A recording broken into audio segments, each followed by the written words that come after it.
All right, welcome back to What She Said. Let me get myself in here. All right, welcome back to What She Said Sports. All right, it's Shanola Girl checking back in. All right, today has been a heavy day of activity. Y'all already know Shedeur Sanders met the Browns' newest head coach, and I say it that way because there's been no guarantee that Shedeur Sanders will be in Cleveland, and the GM that could make the trade might actually be on the hot seat. Right? We already said he was on the hot seat. We said that when they were trying to fire Stefanski, and people were mad that Stefanski was getting fired and that Andrew Berry was keeping his job. Now, understand, only Black GMs have been fired. And today, another Black GM got fired. So first we had the GM Chris Grier in Miami. Then the Falcons fired a successful GM, and I think Terry Fontenot, who came over from the Saints, put together one hell of a team, as you can see with the Falcons. And the Falcons had the same similar struggles, meaning the defense was stellar, but the offense struggled. That's the same MO with the Texans. The defense is stellar, but the offense struggled. Same thing with the Ravens. The offense struggled, and the defense was getting it done with Kyle Hamilton and the guys like that, right? And Cleveland, the same thing, right? Defense number 2, offense struggle. And that seems to be the MO. Now, Todd Monken was the OC on the struggling offense, and he was heavily criticized for stale plays, criticized for being refusing to make adjustments, lack of timely adjustments, predictable play calling, everything that we basically saw, a failed O-line that failed the quarterback, failed to protect the quarterback, allowed the quarterback to be hurt multiple times. And once they even got to the postseason, because the quarterback, Lamar Jackson, is a star, Monken made sure that they didn't continue on. And we listened to the post-game press conference from Lamar. We already talked about it, right? And it's not just happening to Lamar, right? So Chris Grier, Black GM fired from Miami. Terry Fontenot, Black GM fired from Atlanta, where Kevin Stefanski, who we'll hear from today, already started his word salad. And today, of all teams, the team who 2 weeks ago held a press conference, told us on Tuesday they were going to have a press conference on a Thursday, told us today they fired their GM. So they held a press conference told us on Tuesday, we're going to have a press conference on Thursday. We're keeping our GM and fired him today. His name is Kwesi Adolfo Mensah. And guess what they are hanging around his neck? They blaming him for J.J. McCarthy. And I said, time out. The Browns blame Andrew Berry for Watson, and that was a Haslam pick. Terry Fontenot gets fired, but the owner brought in Kirk Cousins and caused all that chaos and paid Kirk Cousins $180 million with about $100 million guaranteed. And Kirk Cousins forced a restructure of his contract so he could get sent packing. And now Kwaize is being blamed for JJ McCarthy, who hasn't played in 2 years. And understand this, they're trying to say the GM told the head coach not to play JJ McCarthy. So why you gave him an extension in 2025 if he's so bad now? Because it's blame the black guy. And Andrew Berry's next. Why? His replacement is already on the ground. It has become very obvious that Andrew Berry has no power when it comes to what? He can't protect the quarterback, that he gets handed, and he cannot choose the quarterback. Andrew Berry did not choose Deshaun Watson. Andrew Berry did not choose Shedeur. He was going to draft Shedeur, and I believe they allowed Andrew Berry to think he could draft Shedeur until the owner remembered, we've been having Deshaun since 2022.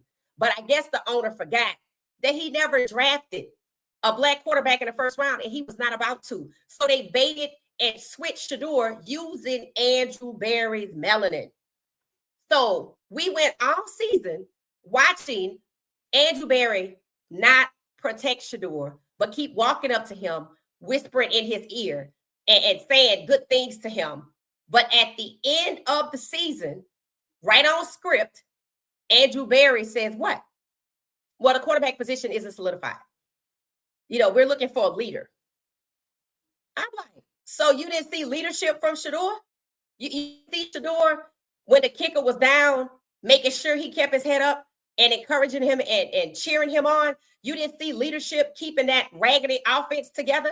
You didn't see leadership by not complaining on the sideline when he was taken out with those raggedy Wildcats. You didn't see leadership that he didn't blame his own teammate who intentionally ripped his nail off his finger so Dylan could play. You didn't see no leadership.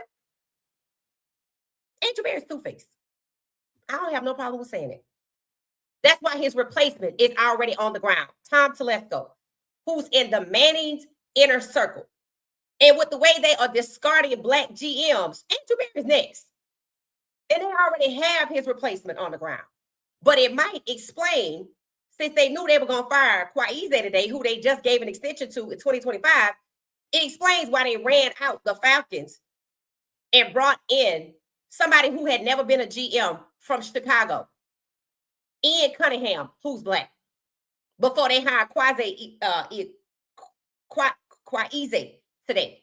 You see how they playing with people's careers? See how they blaming the black guy? What the hell did Terry Fontenot even get fired for?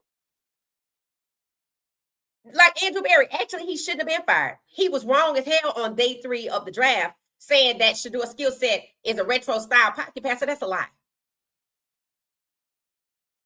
And the Browns should have traded Shedeur after that preseason game because they knew they didn't want it.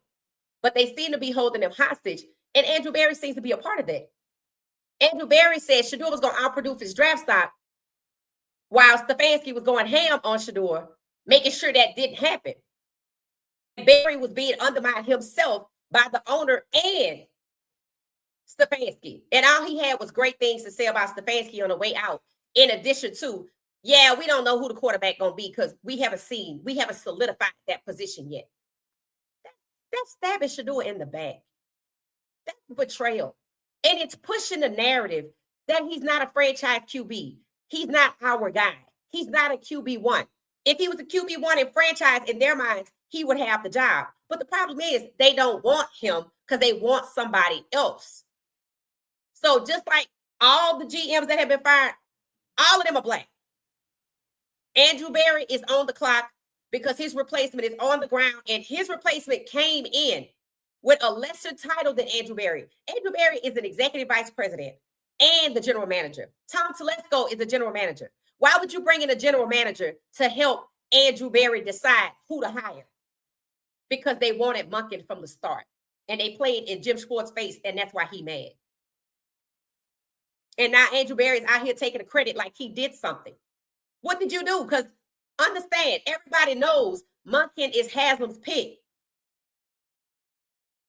all Barry has done is allow them to scapegoat him for Deshaun and for Shedeur.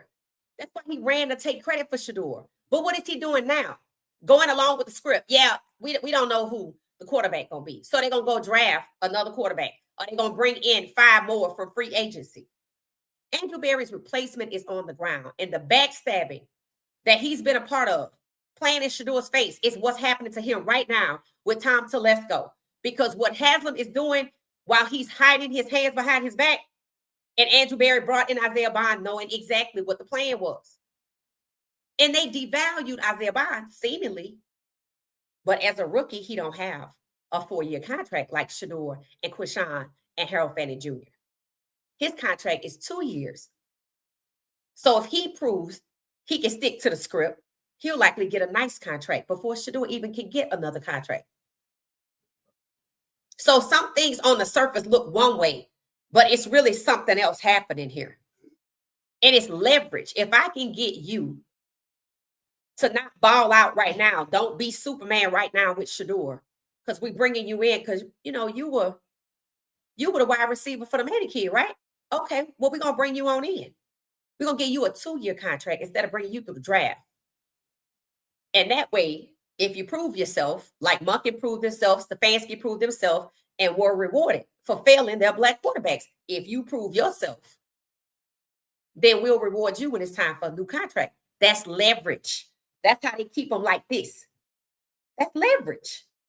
People don't want to admit that Monken was just rewarded for failing Lamar. And they eased it in. Because if they would have announced Stefanski and Monken at the same time being hired, people could see what's happening. But they were like, oh, he was going to be the offensive coordinator in New York. No, he wasn't. No, he wasn't. So Andrew Berry, his replacement is on the ground. His replacement is in the Manning inner circle. Isaiah Bond might not be in the Manning inner circle, but that was Arch Manning's wide receiver at Texas. And they thought the Manning kid was coming right behind him. So the fact that they brought him in as the receiver with Shedeur in the same class tells you it was premeditated and they knew what they were going to do. And just like Jared Jeudy, he might be rewarded in his contract. Because Jeudy damn sure went from 41 million guaranteed to like 53 or 28 to 41 in a year. And he has the most drops. The most drops. But he had over 1,000 yards. Him and Amari Cooper. But they only won 3 games. What the hell is happening here? How's that even possible? For 2 receivers to get 1,000 yards each and y'all only win 3 games? Because it's strategic. They wasn't supposed to win with Deshaun or Jameis Winston or Dorian Thompson-Robinson, who they had already devalued because he lost to Lamar. And they tried to do the same thing to Shedeur with the Ravens game. But that last play hung in people's minds to the point where the fans wouldn't let it go. And that's what Shedeur has going for him, the fans. But I want you to understand something. Stabbing people in the back seems to be the norm around there. Because Schwartz thought he was reeled in to believe he was going to be the target until the last minute, and they snatched it from him. Andrew Berry is being reeled in to think it's his job, and he has power, and he has none. Not at the quarterback position. He can maybe get the low-level folks, but I'm pretty sure he's given a list of people who to get. I'm pretty sure it wasn't Andrew Berry's idea to get Mason Graham and Carson Schwetzinger at the 1 and the 2 and give a second-round pick a fully guaranteed contract. I'm pretty sure that wasn't his idea. So he's a puppet. And his replacement is who was put in his spot to hire Monken because they didn't trust him to do it. Or they didn't want him to do it. Telesco. So Isaiah Bond, Telesco, and Monken. That's all Texas, Arch Manning, the Mannings. So people need to understand something. When you set up somebody, you getting set up too. And I hope Andrew Berry got his resume together. Because if they keep him, you better wonder why. Because they offloading black GMs like crazy. And when they think they're going to get in trouble, well, let's go get a black GM over here in Atlanta because the fans mad. Maybe they'll be okay with it. That's the only reason why. Because of Stefanski and Tommy Reese. You think it was Stefanski's idea to hire a black GM? No. He didn't like Andrew Berry making decisions. He complained about it to the media. Well, I don't like the personnel decisions. I feel like they interfering. Andrew Berry is supposed to put together the team, the talent. Stefanski is supposed to decide when the talent plays, and he did that. But he was upset because Andrew Berry kept bringing in more and more people on the O-line, but nobody held Stefanski accountable for not playing it. So do you really believe that when they hired Stefanski, before they hired a GM, and they fired a black GM and a black coach, and Stefanski had a worse record than the coach that they fired, who was black, that this don't have nothing to do with race? And because the fans are up in arms in Atlanta, you really think Stefanski hired a black person who was never a GM to now be the GM? No, he gonna take the fall for something. They don't need Kirk Cousins anymore. Kirk Cousins was brought in at $180 million to shut the hell up and block Michael Penix. I don't need that no more. You can go. Because I got Stefanski to do it. And he over that line. So let's take a listen to what he talking about. People are like, is he serious? I'm like, yup. Stefanski was on the Dan Patrick show.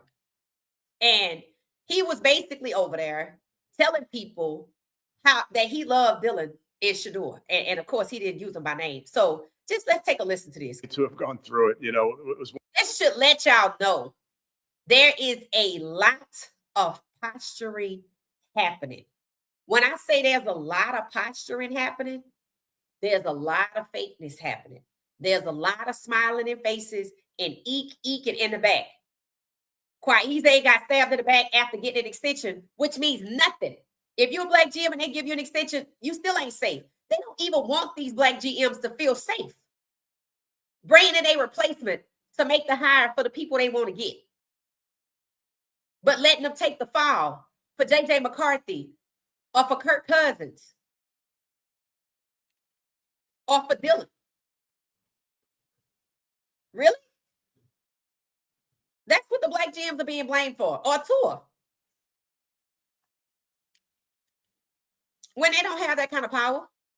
They don't have that kind of power at all. So this is Stefanski over there with his word salad, doing what he always does. He's not going to be any different because he was rewarded for poor performance. So he might as well just keep lying, keep underperforming, keep doing what I did in Cleveland because they gave me a promotion, even though I did terribly. So why should I change? Hit the like button for me, please. Let's take a listen.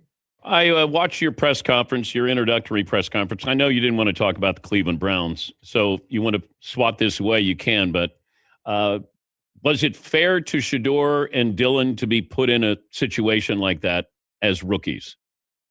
Well, first of all, Dan, I would tell you I have zero ill will towards anyone in that building. Dee and Jimmy Haslam treated me unbelievably, treated my family unbelievably.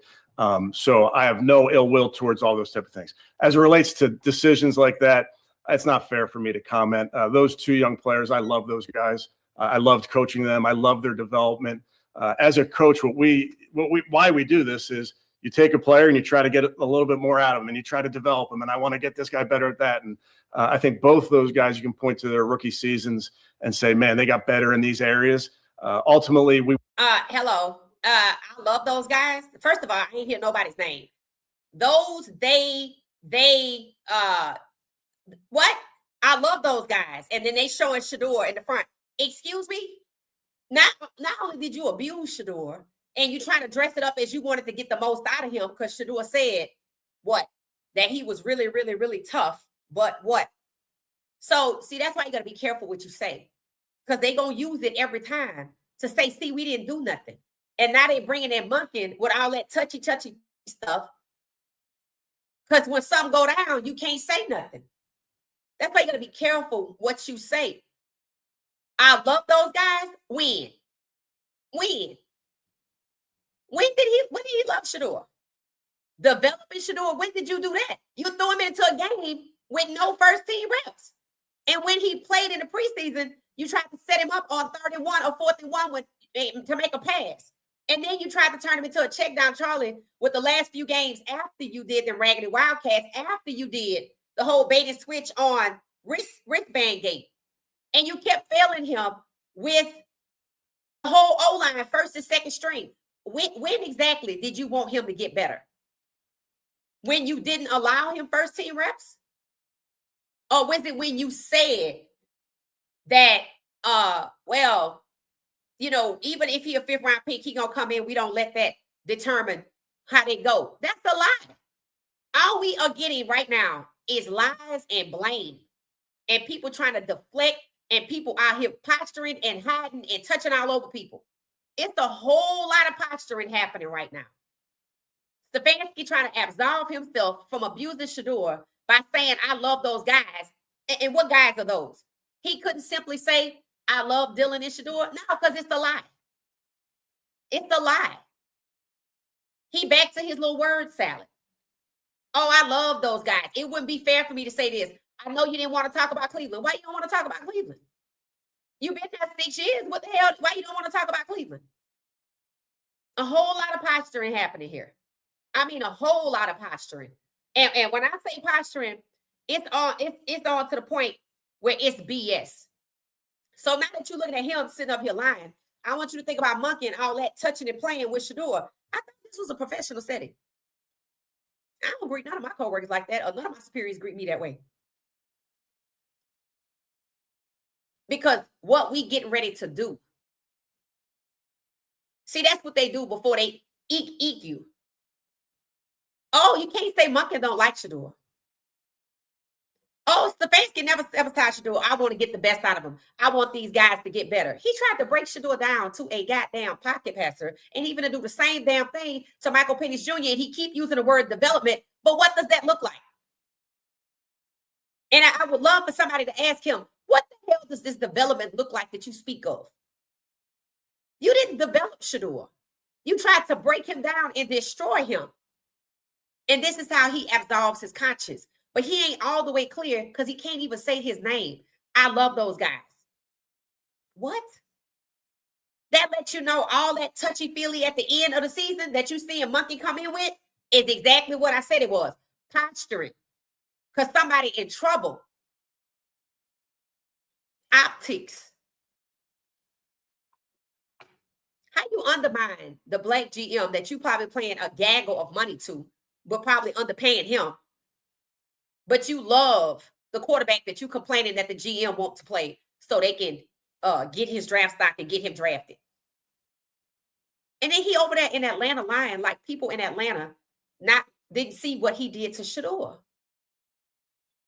And he don't have no conscience because he just sitting up there telling bold-faced lies. Don't want to talk about Cleveland. Well, why not? If you didn't do nothing to Shedeur and you love Dylan and Shedeur, why on earth would you not want to talk about Cleveland? Are you mad because they fired you? How petty are you to be mad when you failed and only won so many games? Why wouldn't he want to talk about Cleveland? For the same reason Shedeur didn't want to talk about it, because it was hard to talk about. Because he's guilty. So now he on a world tour trying to redeem his personality and make it seem like he just wanted to get the best out of those guys. Let's see if they screw Dylan over. I want to see where he gonna end up. When the whistle blow, first regular game of the season, because right now talk is cheap. All that's happening is talking and posturing. Talking and posturing. When the first whistle blow, not of the preseason, of the regular season, I want to see what Dylan is. Because his protector has been moved on.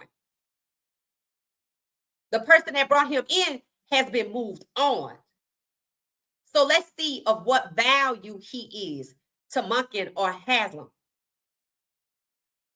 And if he stay there, it should tell you what I said is right. Whatever today's date is. 1:30. Barry don't have no power. Because he should already got some trade picks for Dylan. And he can't protect Shedeur. Now, while I believe Monken is Stefanski 2.0 minus the abuse, because understand he did the same thing with Lamar. It's a script. And that script is being handed over to multiple coaches. The difference is he didn't abuse Lamar, but he damn sure cheated him. And he is being rewarded for it. And he coming in the door touchy-feely like the way Stefanski went out the door. It's just a continuation. And he over there, Stefanski over in Atlanta, lying so they can buy into the team. So let's finish this. For those of you that just started, I'm going to back it up and I'm going to talk through it. Word salad and just straight up bold-faced lies. I watched your press conference, your introductory press conference. I know you didn't want to talk about the Cleveland Browns. Why wouldn't he want to talk about the Cleveland Browns? Let me know. This is what y'all tell me in the comments. Why do you think he don't want to talk about the Cleveland Browns? He was there for 6 years.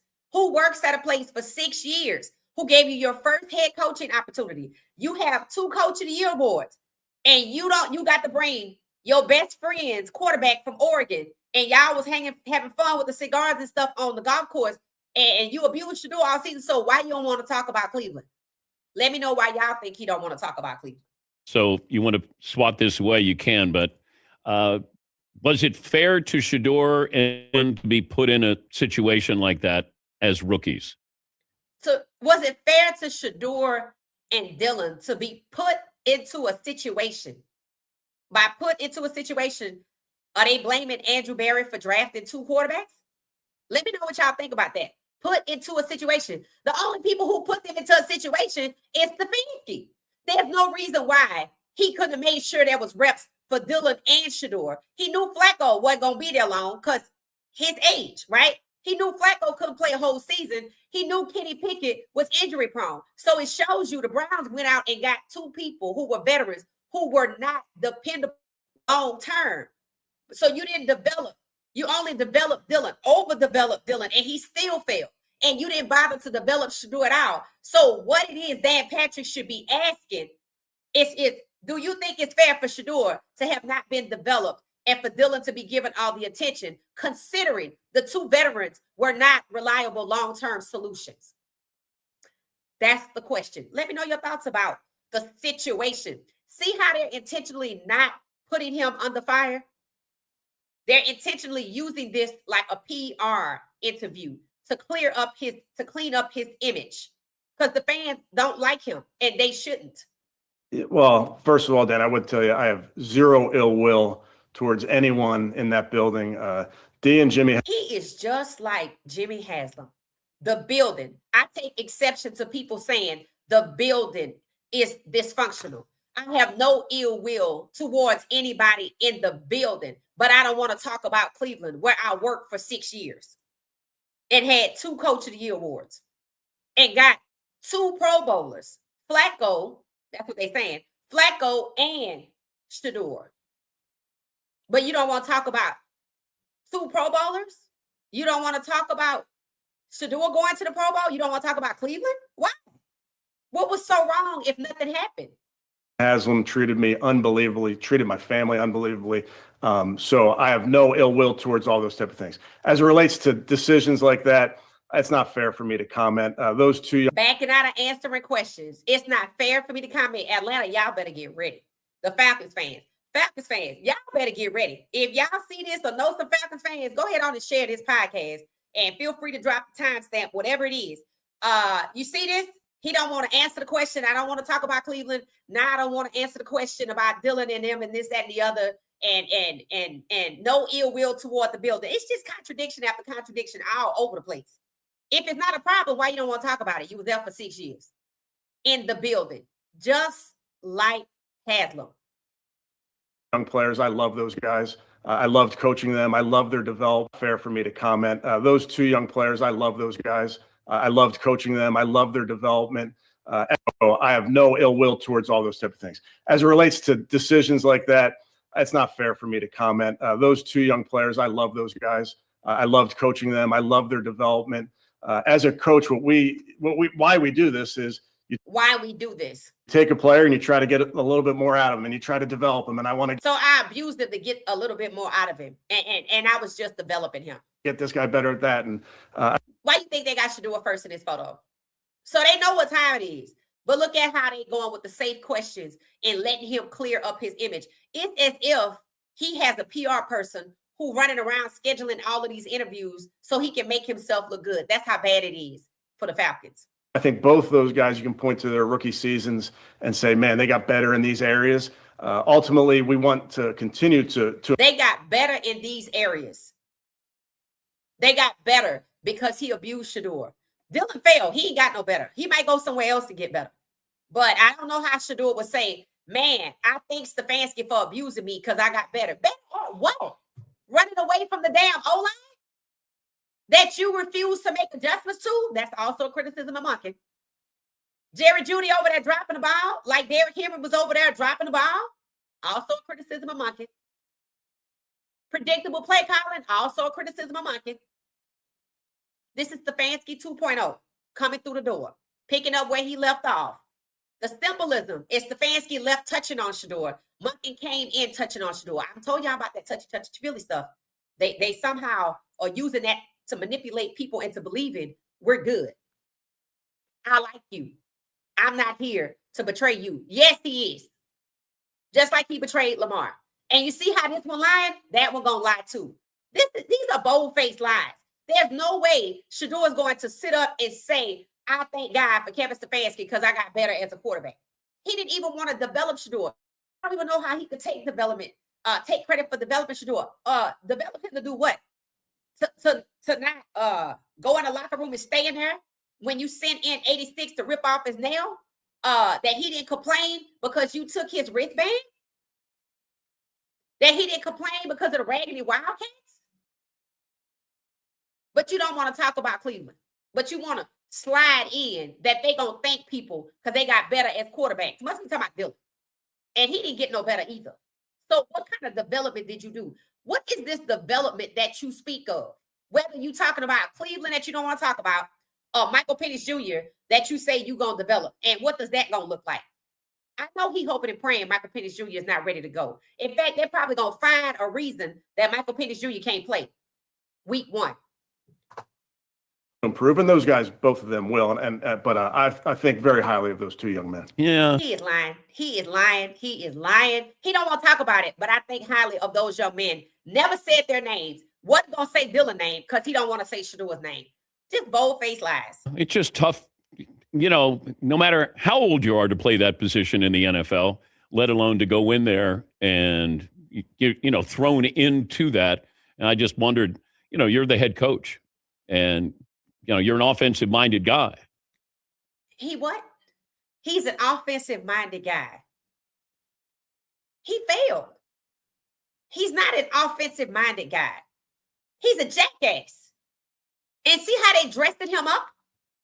Offensive-minded guy. What kind of offensive-minded guy don't make adjustments, only play the worst players, gets the quarterback set up to hurt, sabotage their own quarterback because he's black, and you don't think he's worthy because the team never had one in the first round and they don't want to win with one because they want to get the Manning kid. That's why he loved Haslam so much, because they the same person. And didn't he say Arthur Blank and he share the same values? That's why Kirk Cousins came in with a $180 million price tag to park him there. And look at how Michael Penix Jr. career has gone since he's been there. Kind of like Deshaun's. Buried and injured so an insurance company could pay his salary. They don't even treat them like they're human. And trying to put them in a position to succeed as rookies had to be. How was he trying to put them in a position to succeed? I would think he put Dylan in a position to succeed because it was obvious he wasn't good from the start, and they knew that, and they paid him like they paid Kirk Cousins. Just shut up and just block Shedeur. It's the same thing. So who they gonna get this year? One of the more challenging things you probably have gone through. I'm happy to have gone through it. It was one of those unique things, trying to find out ways to structure the offseason, find out ways to make sure you're bringing them along. Developing young quarterbacks is something that we want to be at the forefront of. So what is this development that you speak of? Again, love those two young guys, and they'll continue to improve. Wow. Never said their names, not one time. Just straight up lying. Whoa, man, bruh, this is what I mean by it. It is some major posturing happening here, right? Love those young guys. They, this, that, never said their names. And this is a shame, bruh. This is just a shame. It's just a shame. It really is. It's just a shame how, Shedeur got abused, right? How Lamar got held back, minus the abuse, but cheated nonetheless. Not out of just his MVP, but the whole Mark Andrews ball drop. But Mark Andrews gets rewarded financially as a 14-year veteran, right? And then against the Steelers, and they just move Monken and elevate him like they elevated Harbaugh, or they move Harbaugh to a bigger market, and then they elevated Stefanski. See, all of the people that have been successful at holding back their black quarterbacks have been rewarded and elevated. And this guy right here on the screen is just the next scapegoat. The next scapegoat by his own team after they gave him an extension. Kwaize Adolfo Mensa. And they blaming him, and people don't believe it. They blaming him for J.J. McCarthy. I'm like, it's these owners. That's who it is. Because Arthur Blank is the one who got Kirk Cousins and caused all that confusion. And actually played his head coach, his young head coach, like a box of Fruit Loops. Well, I'm going to let you decide who to start. Overpaid Kirk Cousins $180 million at the age of 36 or 34, coming off an ACL or some weird injury that an insurance company had to pay, no doubt, to park him in Atlanta to disrupt Michael Penix Jr.'s career. Just like you watched Dylan be parked to disrupt Shedeur's career. And the way they disrupted Lamar was, yeah, you might be good, but we ain't gonna never let you get to the postseason. And that's what happened. Under the 2 years that Monken was there cutting his teeth so he can come right back over here to the Browns and get the Manning kid. He was with the Browns, I think, in 19. He went to Georgia, recruited the Manning kid, got the job with the Ravens, set Lamar up to fail, and now he back to deal with this 1-year bridge with Shedeur before they execute the master plan of getting the Manning kid. The dominoes have been set up in Cleveland. Just like Kwaize Adolfo Mensa was set up to take the fall for J.J. McCarthy, which means if he's now thinking about his career, they only hired him to take the fall for something stupid, or they was always going to use something stupid to push him out. At the same time, only black GMs are being fired. And Atlanta, which means they all set up and talked about this, went and did what? Well, wait, since they mad about Stefanski, let us get this kid from Chicago, and Chicago will get some draft picks, and we'll bring him over here, and they'll still like us. They don't understand black people at all, and they don't want to. They just try to placate. Why the hell would Atlanta's fan base be okay with you hiring a black dude that never been a GM after you fired a black dude who was successful as a GM? And you brought in a lesser talented coach who failed more than the coach that you fired. And then you brought Stefanski over here to Deion Sanders' house after he abused Shedeur. No amount of Ian Cunningham's is going to fix that. But that's why they did it. And then they knew they were going to get rid of Kwaize the next day.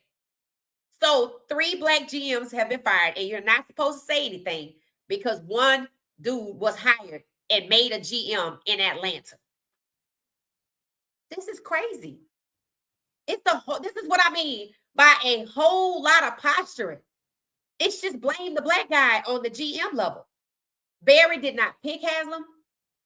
Barry did not pick Dillon. Terry Fontenot did not pick Kirk Cousins. Kwaize and Fumi probably didn't even pick J.J. McCarthy. But these black GMs are taking the fall and being fired by these owners who set them up. Who set them up? And while it is that Harbaugh is gone, apparently, here we are with Lamar. It says the Ravens' new offensive coordinator, the guy that's supposed to work with Lamar Jackson. I don't think he can develop him, but he's supposed to help guide the team in the future. The new offensive coordinator, Declan Doyle, is the same age as Lamar Jackson.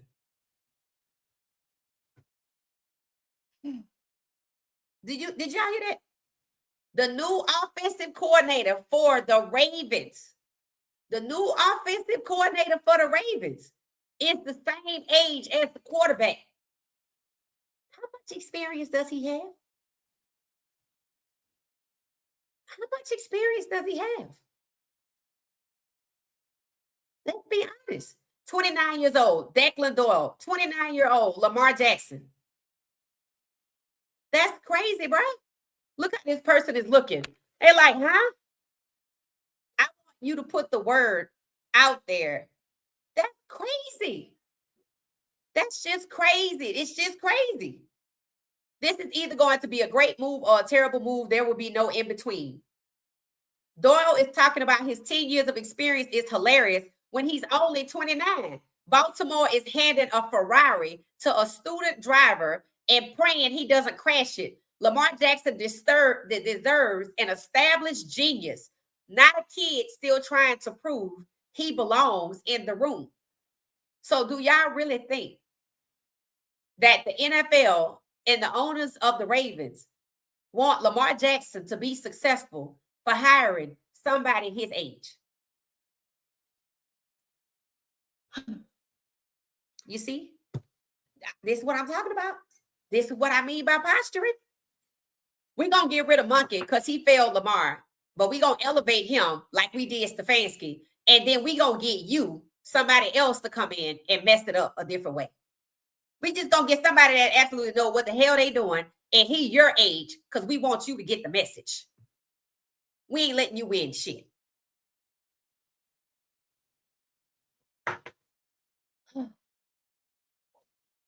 Tell me what you think about this, because if I'm Lamar, I'm like, okay, I told you how they're trying to run Lamar off. Last year when he was 28, are you thinking about retiring? He's talking about, what the hell, I'm only 28. So now he's 29, and he's the same age as his coach.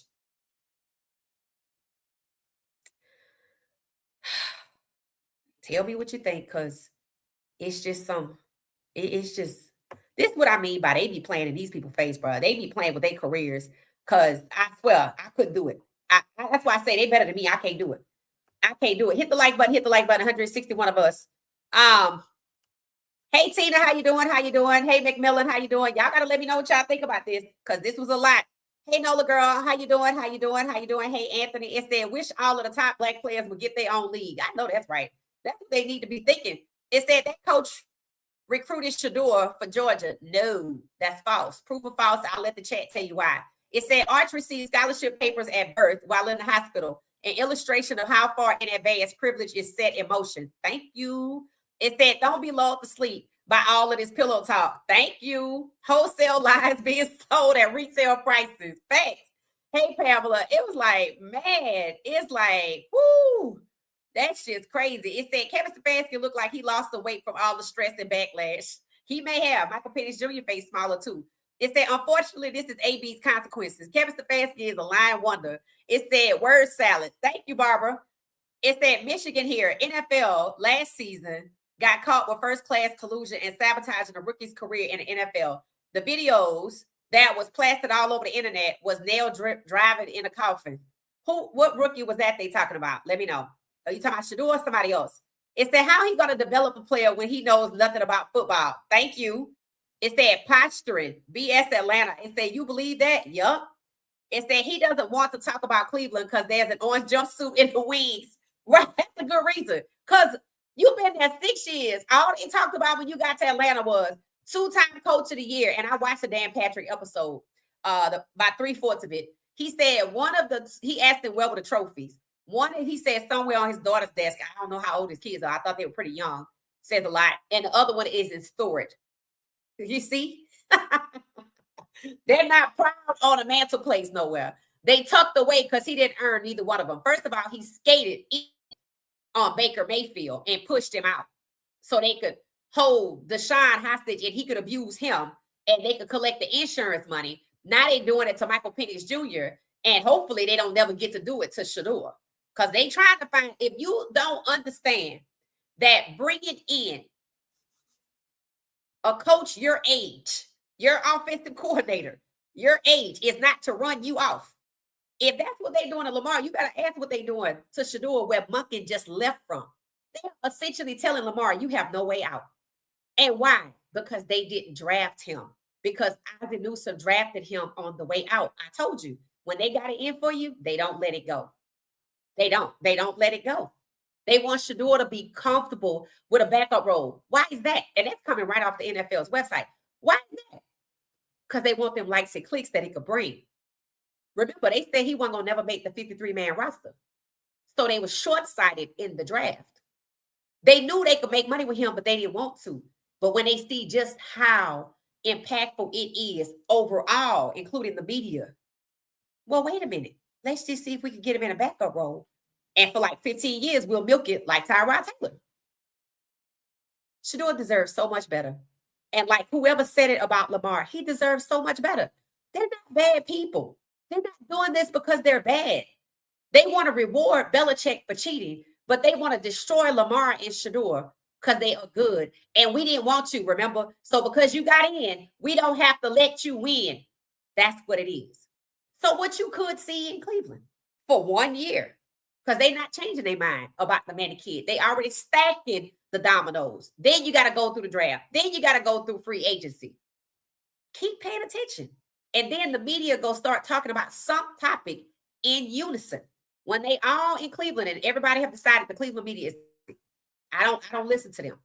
When they all start talking about this one particular topic, pay attention.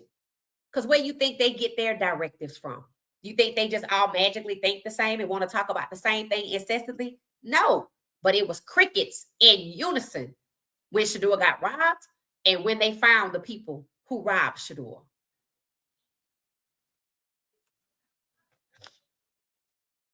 Development out of his mouth is sick. It said every time he says anything, don't believe it. It said when you dig one ditch, word is dig two because you're going down two. Facts. Okay, I have to get it later. It said Dan Patrick definitely biased to his male counterparts. I don't even listen to him because it's all over him how much they hate us. Yeah, I don't think Dan Patrick has ever been a Shedeur supporter. I think the other guy is. Not Colin Cowherd because he a flip-flopper. What's the other one's name? Coach Prime was on his show. It's not Dan Patrick. It's not Colin Cowherd. There's another guy. He had Jimmy Horn Jr. on there and everything. I forget his name. Whoever that is. Let's see if Stefanski go on there. Let's see. It says same old Stefanski interviews. Atlanta ain't having that. We gonna see McMillan because I think that these press tours are to make Atlanta buy in to, oh, he didn't abuse him. That's what this is. What? First of all, you don't even want to talk about it. But then when you do, oh, I love those guys. No, you didn't. I don't think you like Dylan. How many times did y'all hear me say, I don't really know if they like Dylan because they left him out here to throw the ball 52 times and absolutely get nowhere. They set him up to fail, if you ask me. And they want him to be grateful that they gave him an opportunity because he was going to be an undrafted free agent. So now you get what? $6 million. And you in front of Shedeur. Remember, y'all was in the same.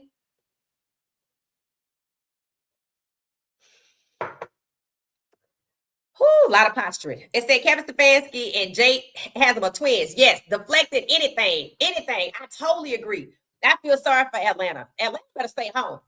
And the Vikings better figure out what they're going to do too, because they just held up. They just told us 2 weeks ago on a Tuesday, we're going to have a press conference on a Thursday. I said, what the hell are they telling us?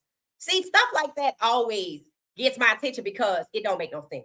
You don't ever need to go live and say on Tuesday, we're going to come back and tell you on Thursday, we got some information. And then you sit down after you already extended this dude at 25. And the look on his face said he knew something was up too, right? And then on Thursday, you say, yeah, we're going to keep our GM. I'm like, why do we need to know that? I'm like, why? What is this posturing about? And here they done fired the man, which means they've been trying to fire him, but they had already fired 2 black GMs. He was going to be the third. So what they did before they fired him is went and got a non-GM from the Bears and let them profit with some draft picks and bring him to Atlanta to fail because Kevin Stefanski ain't going to let him do nothing. Arthur Blank ain't going to let him do nothing, but he going to take the fall for something. But nobody wants to talk about the consequences for firing a good Black GM named Terry Fontenot, who put together one hell of a team, just like Andrew Berry. And the same MO is playing out where these Black quarterbacks are. The defense is good, but the quarterback sucks. The quarterback don't suck. The quarterback don't need to be developed. They are holding the quarterback back the same way they did Shedeur, raggedy O-line. Now, mind you, these other teams not using these raggedy Wildcats. I think somebody did use a Wildcat. I felt like it was the Falcons, but I think it was Kirk Cousins was out there. They not switching up the wristbands, but they do seemingly have some kind of agreement that they end up with serious season-ending injuries that an insurance company pays for, big time money, like $40 million money or $10 million money, right? Deshaun, Michael Penix, Pat Mahomes, Jada Daniels. And then where CJ Stroud and Shedeur and Caleb are concerned, the talent, the receivers are the problem. They took Stephon Diggs from CJ Stroud and gave him to, well, some people say the Bills, but Drake May. Because they didn't want CJ Stroud to repeat what he did his rookie year. See, they don't want, for sure, these Black rookies to come in and ball out in year one. That's why if you're a Heisman candidate, you're going to get it because you're good. So you get sacked extensively. If you Shedeur, it's not your last name. You're in an era of public anti-Blackness. That's what it is, 17-32. It said, now we Atlanta fans good when we speak. Coaches don't last long here, okay? It said, I heard that. It says, Stefanski, you develop film. You develop film. Shedeur arrived in Cleveland with talent intact. Thank you. Texas Tech and North Dakota State coaches spoke the truth about legendary facts. And Barbara talking about he's the liar. Yep. It said he sent him to work with the equipment managers to play with. That's how he developed his players and get his O-line to injure them. Thank you, BJ. Thank you, BJ. It said, what the heck did he go through? Facts. Never aid. It said, never said their names. Right. I love those guys. And who are we talking about? I was on X. I said, all I heard was they, them, and their. I didn't hear nothing else. These, they, them, their, those. That was it. That was just it. I was like, wow. I hope the Falcons fans can see through that. I hope the Falcons fans can see through that. Yep, scapegoat. That's what it is. That's what it is. It said the Falcons had a real dirty bird. Imagine that hiring a buzzard to develop a Falcon. Oh, that's well said. Well said. It said they're going to get someone, if not this year, coming up, it will be soon. It said, whose son is he at 29?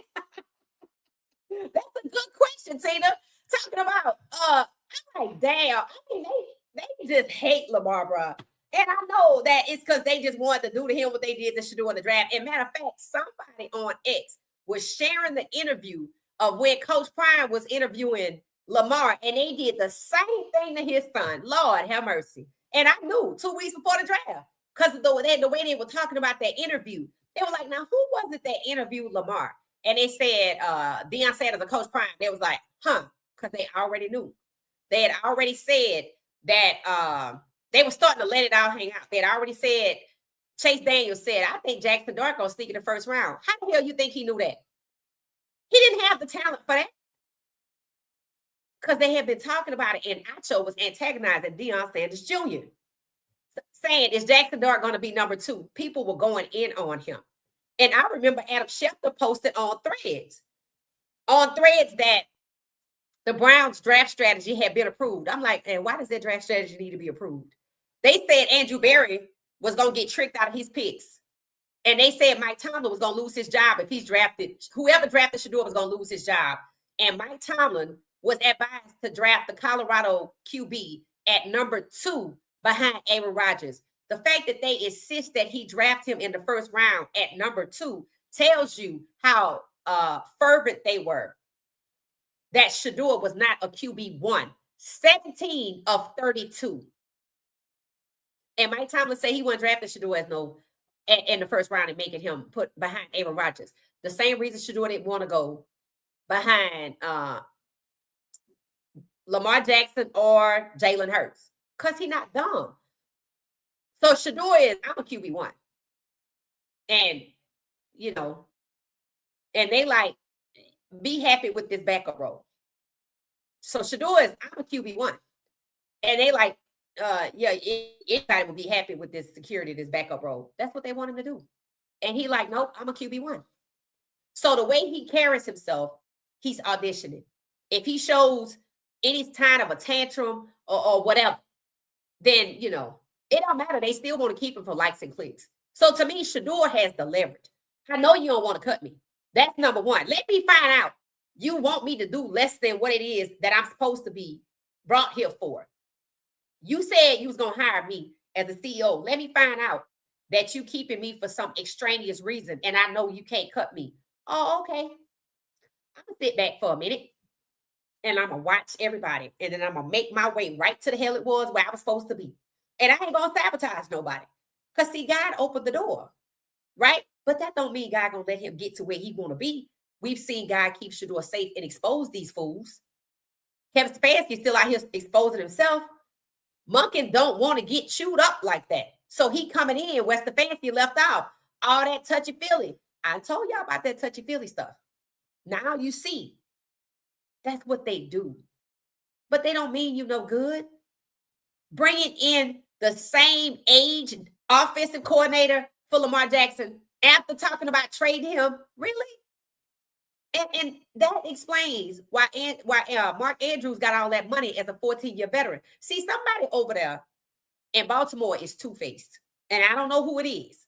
But whoever paid Mark Andrews all that money just because he dropped that ball as a 14-year veteran, a $36 million contract for several years and $23 million of it guaranteed, that was a reward for his services.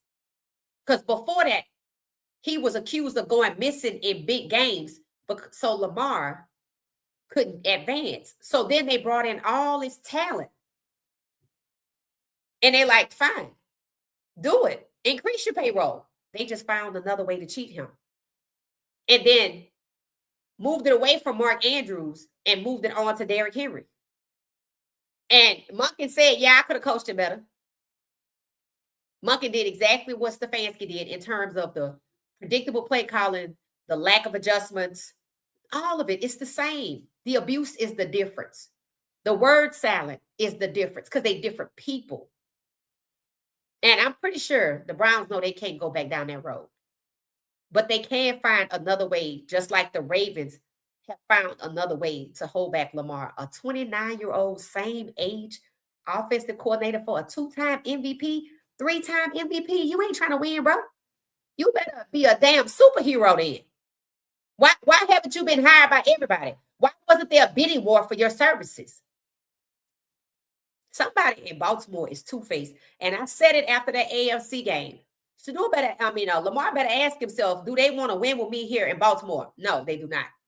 And now that Harbaugh's gone and Monken is gone, just like in Cleveland, Stefanski's gone, you can see the picture is a little clearer. Is it the GM? But the owners allowed it, right? Okay, so maybe Harbaugh was moved out intentionally and Monken was elevated intentionally so they could put in this other guy. All they keep doing in Baltimore is finding a different way to cheat Lamar. Let's see if Cleveland is any different. So that's what it is. It said Nola, the Falcons hired Pinocchio allegedly. It said, where did he come from? I can see Lamar looking at him like, we were in the same crib together. I know, right? And then the Browns over here hiring somebody that's 60. Lord have mercy. Oh, Lord have mercy. It said the sabotage of Lamar Jackson continues. Byron Leftwich would be good in Baltimore and Atlanta, and he can't even get a job.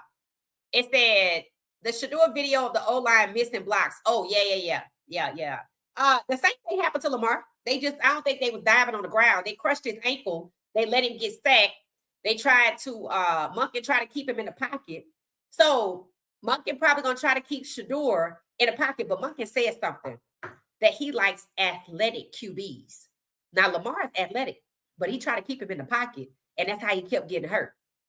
But when Lamar can get out that pocket, he's explosive. When he says he liked athletic QBs, remember the NFL said Shedeur wasn't athletic. He was excited about drafting Shedeur as QB3 or QB4 to compete for QB3, not as QB1 or QB2 to compete for QB1. No.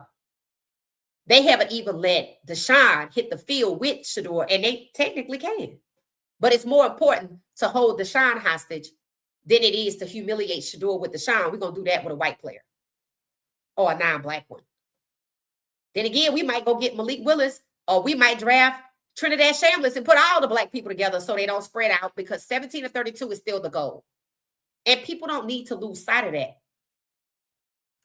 So you heard Stefanski lying. He's just straight lying, bro. It said they have to build their own. It said they got the talent and the skills to do it. In the digital age, they can build it overseas. You're talking about their own team. I agree. I think Russell Wilson said he became a citizen in Benin. Is it Benin? And he's bringing American football to Benin. So it said Shedeur deserves better, but it won't be working under the plantation. I agree. It won't be right now. Unless, like I say, God make a way. It's going to have to be everybody down for the count, and they'll still go get somebody else. I'm just saying, y'all need to be real about what's happening here. I mean, all you got to do is look at Lamar and look at where Monken came from and what he did to Lamar to understand they just put Monken over there and rewarded him. But they eased it in as if he's not Stefanski 2.0, but that's what he is. And understand, Schwartz could have been that. He'd already proven that he could suppress the defense, right? But what happens? Well, we want Monken because he recruited the Manning kid. Understand this. This is all they worried about. Laying the framework and getting people, not for Shedeur to be better, not for being around Shedeur. When people talk like that, I think they just talking. Because when you look at Barry, you listen to Barry, you listen to Haslam, they refuse to commit to Shedeur. They say they still looking for a leader, like they don't see him. And that's hella disrespectful. It's the same thing from the draft. We don't want you, we don't value you, and we just playing in your face. That's just what it is. It said, now I'm worried for Cam Ward. You should be, because they might Michael Penix Jr. him. After digging deeper, Shedeur came out of high school in 21 with 26 scholarship offers. 18 was Power 5. He committed to FAU and signed with JSU. Georgia was one interest, Monken. Problem is, Monken and Shedeur didn't overlap. Shedeur was 2018. As the class of 2021, he was an early recruit because he was that good. And Monken didn't show up till 2020. What people aren't talking about is who Monken actually successfully recruited to Georgia before getting hired to Baltimore. So he's just coming back to finish the job. That's the Manning kid. That's why Schwartz probably mad, because he knew y'all had this plan all along. Y'all was playing in my face, just like they played in whose face? Quinn Ewers, who went to Texas. They not letting nothing get in the way of this plan, from what I could see. Cam Ward has the worst in coaches. Yep, I totally agree. Rich Eisen, yes, that's the other guy. That's the other guy. He's the one that seems more pro Coach Prime. He seems fairer, I guess that's the assessment. He's not a hater from what I could see, but if y'all noticed it, let me know. Rich Eisen, that's his name. Thank you. And his show is on Disney too, by the way. It said Lamar and Shedeur are different. They might be different people, but the NFL treats them the same. And you don't need to look at Lamar and look at Shedeur's personality. That ain't what we're talking about. We're talking about how the NFL treats both of them. That you can't get lost on that. We are not talking about their personalities. They both are good people from what I can see, but they both have been done dirty, and they're not the only two. They're just the two that you see the most hatred for. And Lamar isn't even related to Coach Prime, so that's how you know that has nothing to do with it. But what they do have in common is they both are elite, play different quarterback styles, and both can elevate the game. Lamar had 4,000 yards passing and 951 yards rushing in the 2024 season that they snatched his MVP. Understand that. Shedeur put up 393 yards without being developed. while being sabotaged with the Raggedy Wildcats and all of that. Put them in the hunt for the playoff. And they made sure Stefanski put an end to it. Just like they made sure Monken put an end to it with Lamar. They're being treated the same. They're both being held back because they both can elevate the game. They want Lamar gone. They want Shedeur to stay and take the security of a backup like Tyrod Taylor for 15 years so they can profit off those likes and clicks. And he don't take those likes and to his own league or to another league. But let's see how they feel once the Manning kid come in, because they think they're going to get those likes and clicks there and they won't need him anymore, like the Falcons don't need Kirk Cousins. Same thing. Who is going to be starting QB for the Browns? That's a good question. Andrew ain't going nowhere. We're going to see, because his replacement already on the ground. So it ain't enough room over there for 2 GMs, is it? Baby, it's the offseason. It's the offseason. Anything these people say, anything these people do, it's just talk. It's just talk. You're going to see what happened when the whistle blows. Because right now, Cleveland have 2 GMs in the house. And Andrew Berry holds the higher title. But I promise you, Tom Telesco is the reason Monken is there. Andrew Berry probably wanted Nate. If I had to guess, it seemed like Andrew Berry wanted the younger guys. He said it. There's a lot of coaches out there. But what he probably didn't know at the time, because I think they only tell him so much. That's why they have that separate reporting structure that he's not in the meetings with the head coach. They separate him from the head coach and the GM. He got to meet with them one-on-one where he gets told what to do and the others strategize. Monken and Haslam going to strategize, and Peyton Manning going to be on the phone. Mark my words. He'll come out the shadows soon enough. So that's it for this show, guys. We'll be back. I just wanted y'all to see Stefanski and his word salad. Hit the like button on the way out. Make sure you hype this video. Nobody else is talking about this. Thank you for not making me have to clean up on all 4 other people's mess.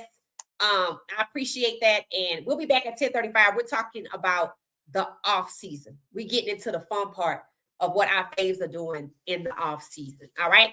So you have been informed. I'll see y'all later. Thanks for watching What She Said Sports. I already scheduled the 10:35 p.m. podcast.